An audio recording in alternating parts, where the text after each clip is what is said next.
shuttle is going to stay docked here until further notice. I'm not ready to part company yet. It sounds like you have a lot of traveling to do. So do I. I'm going with you. The Sith have taken a particular interest in you, and you could use an extra blaster. I've been meaning to leave Duxon to look for other Mandalorian clans anyway.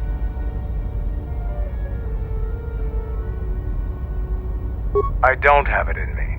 It's a matter of self-interest. The Sith aren't known for sharing power. If the Jedi Order is destroyed for good, it's inevitable that the Sith will dominate the Republic. And then my people would be eradicated or enslaved. Helping your cause is a matter of necessity. Mandalorians helped Exar Kun during his war. We know firsthand how we'd fare in the service of their like. But that's enough for now. We'll have time to talk later. The Ebon Hawk is patched up and ready to go. When you're ready to depart, we can ask the guide here to take us back to the ship.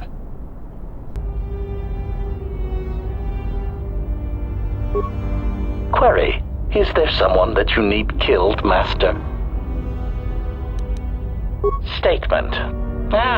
More questions. Wonderful. Request. First, Master, I would appreciate it if Jedi need to be killed, that you permit me to kill those annoying pseudo-pacifists for you. But if you are determined to do it yourself, then there are many techniques I would suggest. Recitation. First, weapon selection is critical. If I see one more idiot attacking a Jedi with a blaster pistol, then I'll kill them myself.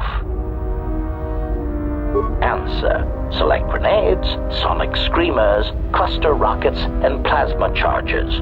Mines are also effective, since many Jedi will run to meet you in hand-to-hand combat. Silly Jedi. Addendum.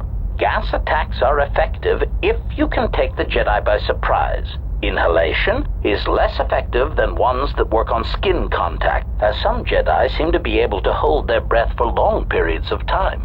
Cautionary. Still, don't rely on it, since Jedi can fight off the effects. It just distracts them, leaving them open to another avenue of attack.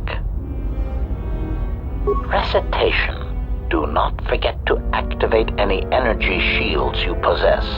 Lightsabers, while powerful, have trouble penetrating most military-issue energy shields, provided they are energy shields and not those crude Mandalorian melee shields. Answer. Countering their other powers is more difficult. Confession.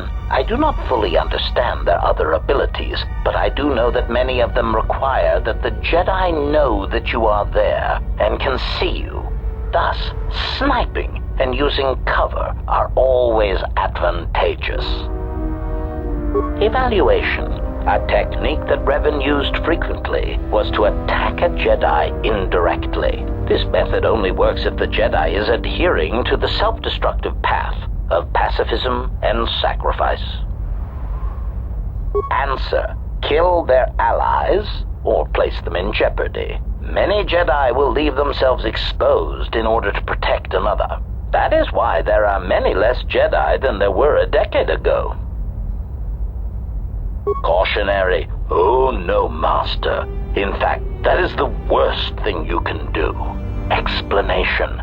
Statistically, over-planning the assassination of a Jedi seems to backfire.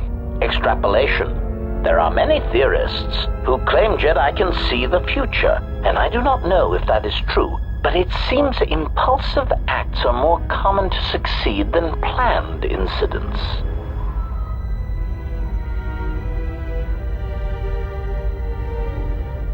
Jedi, like sand kivers, seem to sense trouble a few seconds before it happens. They are tricky little pests. Answer. No, Master. In addition to traps, mines, and orbital bombardment, Revan and the Sith often employed meatbag assassins for some Jedi skilled in the same techniques that I was trained in. Strangely enough, Revan believed that meatbags that did not use or believe in the Force were especially important, since in many respects they were more difficult for Jedi to detect. Revan had many of them trained to hide their minds, as it were. Again, once these techniques were learned, the percentage of living Jedi began to decrease accordingly. Answer. Generally, this was done by broadcasting strong emotions while thinking about something else.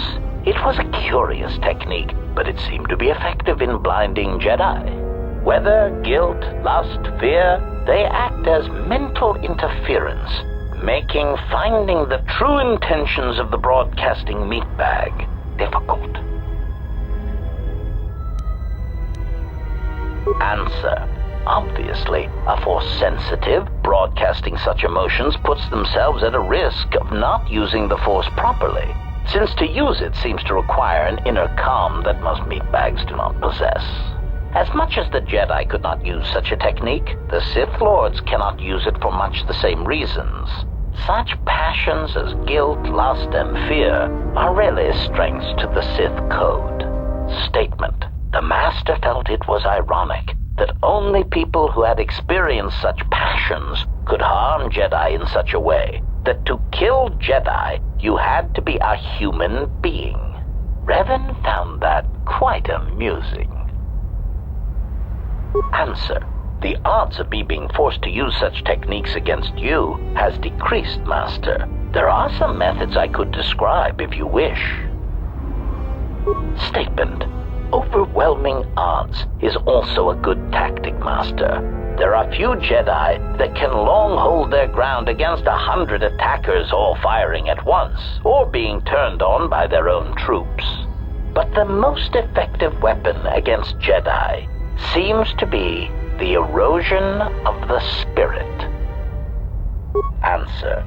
Revan claimed that psychological warfare against Jedi was important because much of their power comes from their state of mind, their connection to this religion called the Force. Revan said that many Jedi have the capability to form connections to life around them, although few of them realize the extent to which this is possible. Recollection. I believe my master speculated that many Jedi did not fully form such connections because of their discipline, because they never opened their lives to the passions around them. I believe Revan termed it that one would need to be a human being to develop such connections. It is something that the Jedi Code could not teach. One simply knew it instinctively or not. Observation. Master, I am somewhat surprised that I need to explain this to you at all, considering your past with Revan. Answer. Why, she said you had such capability, Master, but it would be your downfall. To tie so much of yourself into others, if they suffer or die, then you would die as well. Observation. I think Revan pitied you, Master. It was very insulting, if I may say so. Clarification. Whatever it is called, Master, it seems to be quite a vulnerability. Revan even admitted as such. When a Jedi or any soldier suffers doubt, it weakens them. With the Jedi, however, it is more pronounced, since they are extreme examples. That is why Revan felt that Malachor 5 was so important. It was intended to be a conversion tool. Assessment. When faced with a continuous series of hard-fought battles, I detected a significant statistical increase in Jedi following Revan over the Jedi Code, a compromise in principles brought about by battlefield conditions. The emotional weight of war changed Jedi morale, power, and eventually their allegiance.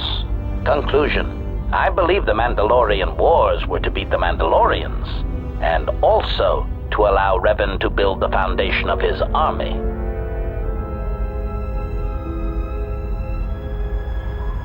But I am surprised you have not already arrived at this conclusion. Surely the loss of your troops and the Jedi who served under you at Malachor 5 had a detrimental effect upon you and your ties to the Force, and I suspect your desire to be around others ever again.